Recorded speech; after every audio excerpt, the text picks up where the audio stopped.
Hello, Snow West. It's Graybeard, your pirate guide for Island Park in West Yellowstone. Today's Friday. I think we're June 6th now. And as you might notice from the sign behind me, I am up on Fish Creek Road, right at the Black Canyon turnoff. If all goes well, you will have already seen a bunch of dronage that I shot on the way up here. But I have to admit, I've been up here hundreds of times. There are mosquitoes everywhere, man. They're just swarming.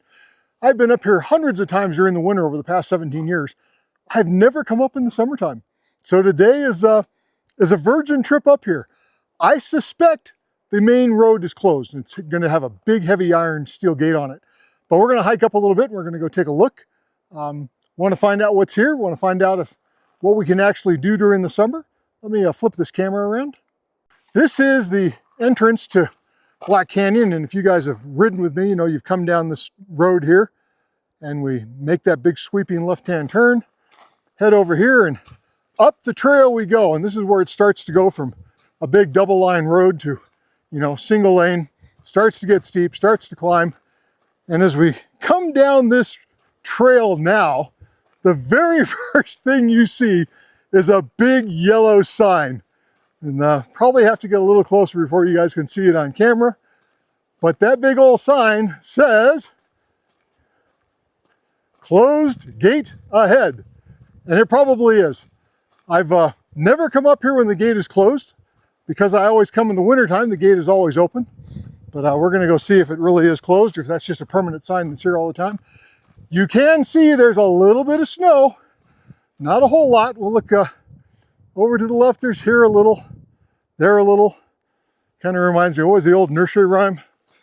Old McPirate had a farm, E-I-E-I-O. Here a little snow, there a little snow, everywhere a little snow. But the snow is pretty darn near gone. Not 100%, but pretty darn near. So your old pirate's going for a hike. Got myself a backpack. You can see that monopod over my shoulder. I've got walking sticks on the other side, depending on how far we have to go. For the life of me, I do not remember how far up the gate is. But I didn't bring the ATV, I didn't bring the bike today. I just came up by myself. I wanted to come up and do a little hiking, do a little walking. Oh, as much exercise as old Graybeard gets. And I'm here to tell you, I get a lot of exercise. Dude, you start hiking and you feel the elevation immediately. Oh, I'm probably in a 7,000 foot range would be my guess right now. And while I'm not huffing and puffing, I absolutely feel the elevation. And it is just so beautiful up here. Just look at this. It's so incredibly different in the summertime than it is in the wintertime. It would be hard for me to convey to you the differences. But one thing I do want to absolutely point out, if you look back here in between the trees, notice those stumps. There are stumps everywhere.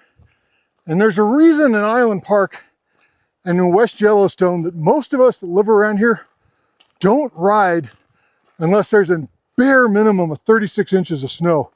Because what you see here is absolutely everywhere. There is a tremendous amount of downed wood, and there are stumps from little bitty stumps like these guys that are only a couple inches wide to, you know, major tree stumps.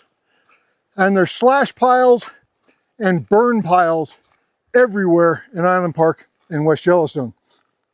And of course, these roads that we're walking on, these old, these snowmobile trails, are nothing but old logging trails from back in the good old days when we did forestry and we actually harvested our wood. So you need to be really aware when you come up here. Less than 36 inches, you are playing A-arm roulette like there's no tomorrow. You've got to be careful and pick and choose the places that you ride when the snow is light. Many people I know will not ride with less than 50 inches. Ah, here's a great example. Yeah, look at all those stumps right there. That you see everywhere. That's about a 2-foot stump. And there are literally hundreds of them. Everywhere you see trees, you see stumps. Everywhere you see trees, you see downed lumber, downed timber. There's just so much felled timber up here. It's no wonder that the local shops thrive on selling A-arms. Now, the obvious question to everybody is, Chris, why aren't you just driving? Well, I could drive. Where's the joy? Where's the excitement? Where's the adventure? Ah, there it is. There's the gate. Yep, sure enough, that damn thing is swung closed.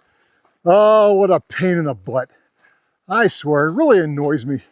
If you're a disabled American veteran and you want to go up here and hang out in the summertime, man, you're just SOL.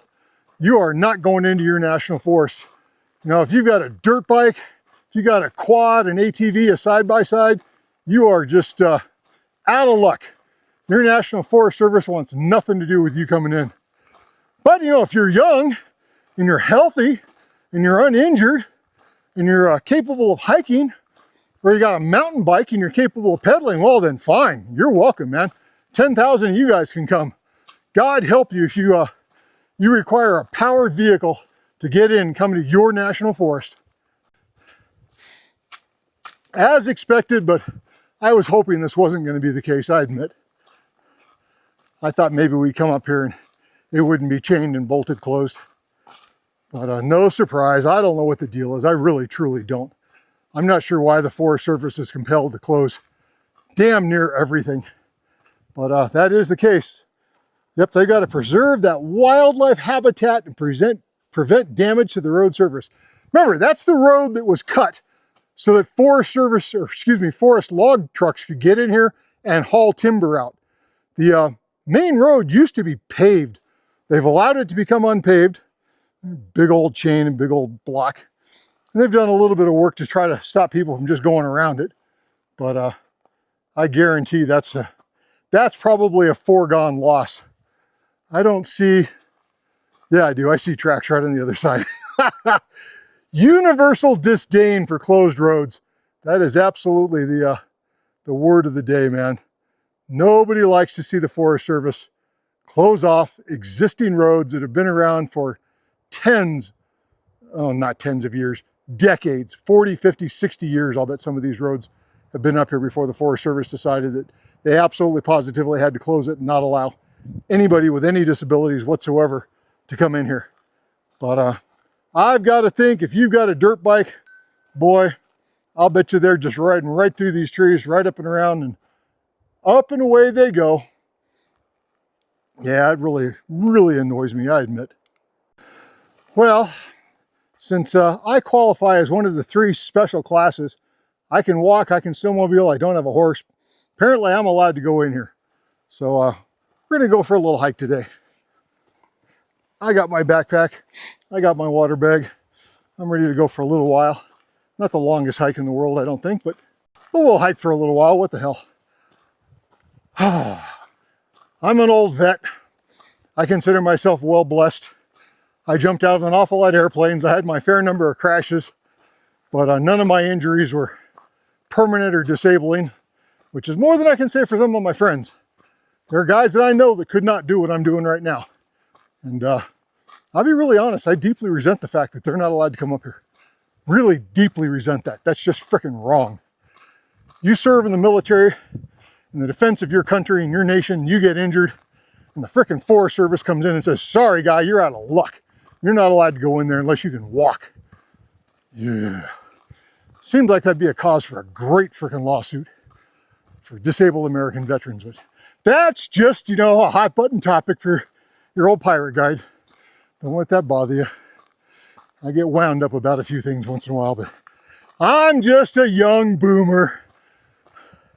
I'm 1 year short of being a Gen Xer and the very last year of being a boomer, and there's a few things that push my buttons. That's one of them. I think our veterans deserve better. But hey, such is life, man. Everybody's entitled to their opinion. I may not agree with you, but I did raise my arm to the square and volunteered to defend your differing opinion. God bless you. Welcome to America. Man, I'll tell you what. You don't appreciate how much power 180 turbocharged horses is. until you come out here. I freaking start hoofing it. Oh. Whew. My Apple Watch is pinging away at me saying, hey, Chris, looks like some serious exercise. You want me to log this and give you credit? So I look at it. My heart's at 138 beats per minute right now. Whew. That's as good as I get on my bike in the mornings at the highest setting that I have.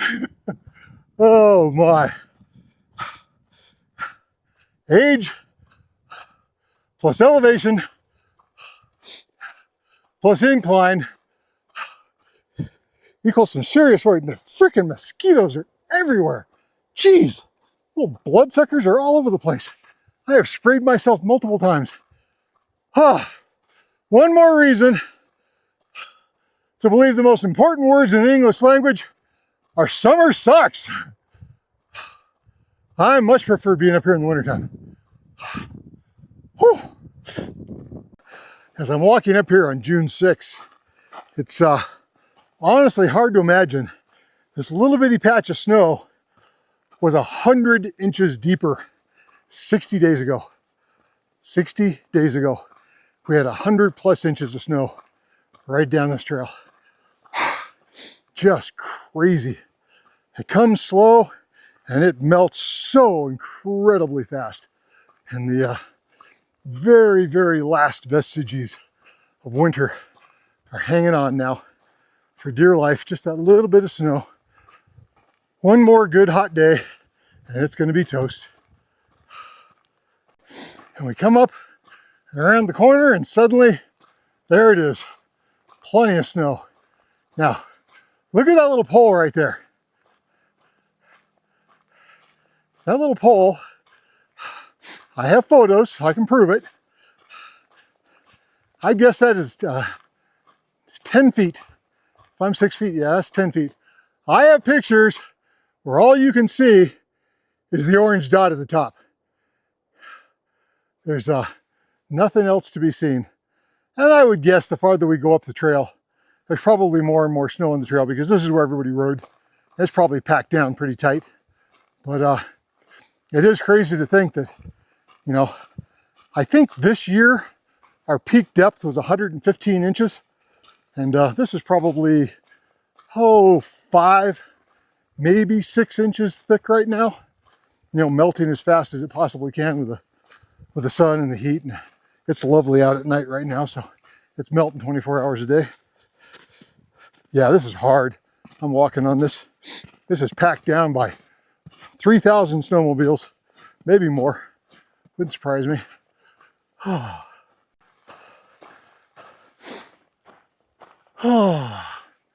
That's a lovely little place to ride right over there.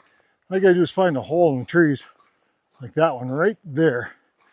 You dive off the trail, hit that little patch of snow, turn left, and you can ride all the way up there to one of my more fun meadows that I enjoy riding in.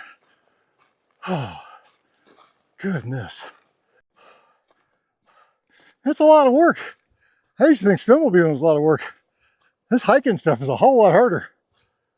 ATV would make it easy, but can't get up here with an ATV, so I'm not sure what I'm going to do.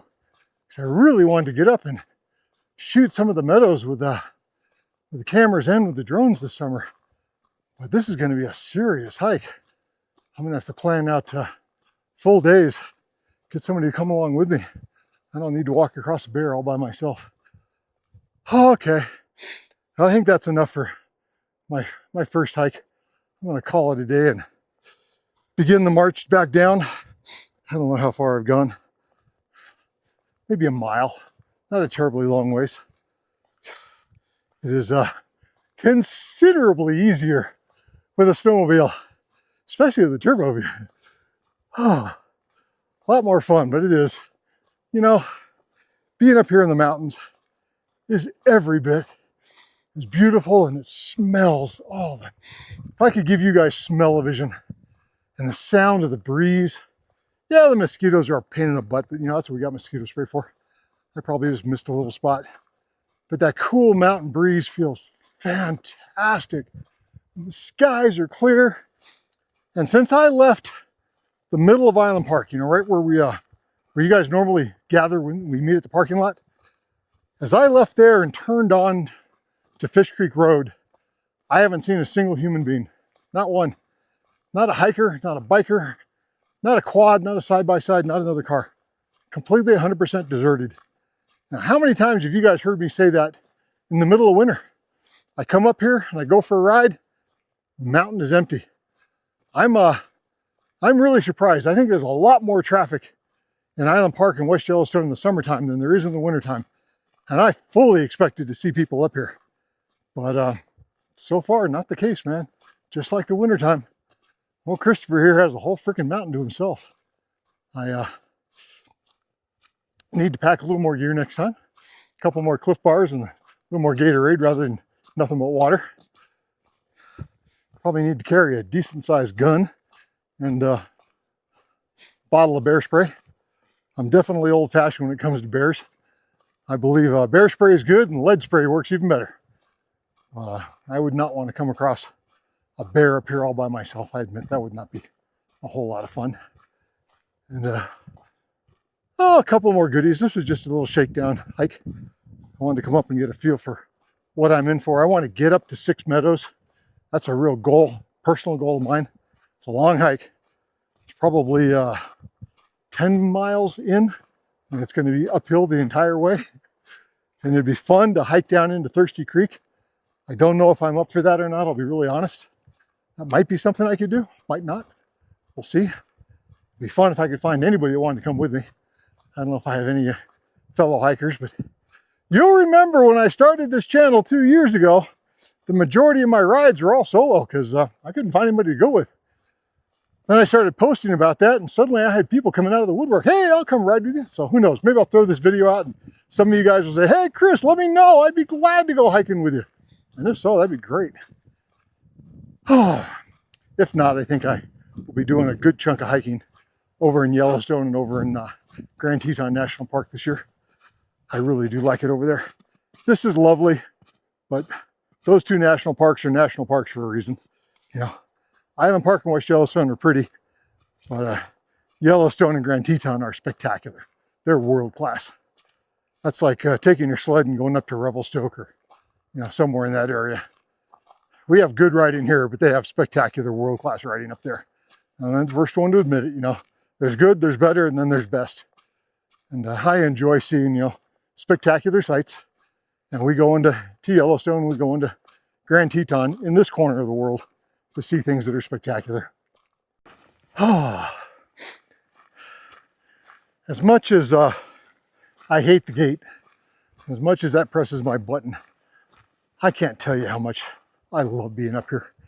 It's so, so beautiful. This is such a beautiful resource. Somehow we just have to, as a nation, as a citizenry, have to exert control over our own natural resources again, over our state parks and our state forests and our national forests and our national parks. We've allowed them to be overrun with left-wing, tree-hugging, environmental Nazis that really just want to turn everything into wilderness and not allow human beings anywhere. And that's one of my pet peeves. You've picked up on that by now on this channel.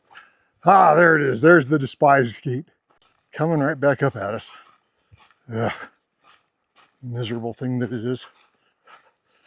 I admit I wouldn't cry a single crocodile tear if that thing was smashed to the ground and every other gate was knocked down. But at the same time, I'm not advocating that. Don't think for a second I'm telling people to come out here and destroy government property, because I'm not. I know better. That's the kind of stuff that gets you a visit from the frickin' FBI. But I do think it's wrong. But to get rid of those gates, it's got to be done by legislation. It's got to be done by new Department of the Interior, new Secretary of the Interior, new people appointed at the state and local forest levels that will figure out how we can get these things open back up to us. I do hope, really truly hope, that President Trump's executive order on forestry is the beginning of us gaining control of our forest once again and starting to open these places back up, not only in the winter, but all summer long. You know, I want Americans to be able to come up here and enjoy their recreation. If you want to hike like I'm hiking right now, God bless you, come up and hike. But if you need to be on an ATV so that you can enjoy your national forest, then you know what? You need to be on an ATV. And a side-by-side, fine, I have no problem with that, you know. If we need to say that you need to stay on the trails, I'm good with that too. Just like going into the national park. I have no problem, you know, with controlled riding, controlled recreating. If we need to protect that forest, you know, because it can't possibly tolerate a motorcycle or an ATV going through it, all right, I'm good with that. But for crying out loud, if we've got existing roads that have been here for 50 frickin' years, we can allow people to ride on these roads. And this road that I'm coming up onto, again, it used to be paved. And you can still see it as you go down during the summer. Sections here and there, you know, it's 20 feet wide, fully paved. But at some point, the Forest Service decided we don't want people going up and down it, so they either deliberately destroyed it or they just, through wanton neglect, allowed it to utterly, completely decay into nothing more than a gravel base. And that's pretty much what this is. I'm not sure if this road was ever more than just gravel for hauling trees in and out. I suspect that's all it ever was. But it's an existing tree, you know, it's an existing road and it's decades old. It should be open, guys. That's, really think we should be allowed to come up here and enjoy these forests. Lord knows we pay for it in the taxes. God, our tax base and our tax load is freaking huge. I don't know about you guys, but I write a hell of a check every single freaking month. It's about $2,000 a month for me. I send off to Uncle Sugar, month in and month out, all year long, covering my taxes. So I'm paying for it. And I know the Forest Service would tell us we're broke, we don't have any money, we can't afford anything. You know, we lost, I think, one ranger, maybe we lost two in the whole Island Park Caldera area for the cuts from the forestry department. And, you know, people up here, the locals, were yelling and screaming and jumping up and down. It's the end of the world. We lost a ranger or two. We can lose more. We can get these budgets back. We're a debtor nation and we need to stop that. This big, beautiful bill, I understand, it's big, it's somewhat beautiful, but man, it's also a $2 trillion pork barrel. And it is my humble opinion that we ought not be spending $2 trillion in debt. I don't think it ends well, boys and girls. But how do we get to a balanced budget? How do we get control of our government? How do we get control of our lands? It's the eternal question, isn't it, guys? Well, there's the end of the trail. The truck is just there around the corner. I have thoroughly enjoyed my Friday afternoon hike. I will get back tonight and process all of this video and give you guys, I hope, what is a fun, entertaining, rambling hike from an old pirate boomer who's railing on the, I don't know, problems of the world and how we might have to go about solving them. I do go on sometimes. I hope it doesn't bother or offend anybody. I mean, of course, if you're a left-wing radical tree-hugging enviro-Nazi, I guess I really don't care if I offend you or not. It doesn't bother me at all. You deserve to be offended. Okay. Well, this is Christopher, your friendly forum admin from snowwest.com, your pirate guide for Island Park and West Yellowstone. Went up to go take a look at my absolute favorite spot for riding, which is the Black Canyon Loop. Got as far as the gate, realized that there is no way I'm going to be coming up this summer with my ATV. I am very disappointed, I'll admit. I wasn't sure if that was going to be the case or not, but it sure looks like that's going to be the case. I will be walking, or I'll be taking my bicycle. But I will try to get back up here. I really do seriously want to get up on top where we do so much of the riding, so much of the filming, and get some summertime shots. I want you guys to see exactly what this place looks like in the summer. I see it when I do all my aerials and I map out the day's rides, but it really doesn't come across unless I can get up there and get some high quality video and show you guys just how crazy the terrain is when there isn't 100 or 120, 150 inches of snow on top of it. Until then, we'll see you guys. You have a great night. Bye-bye.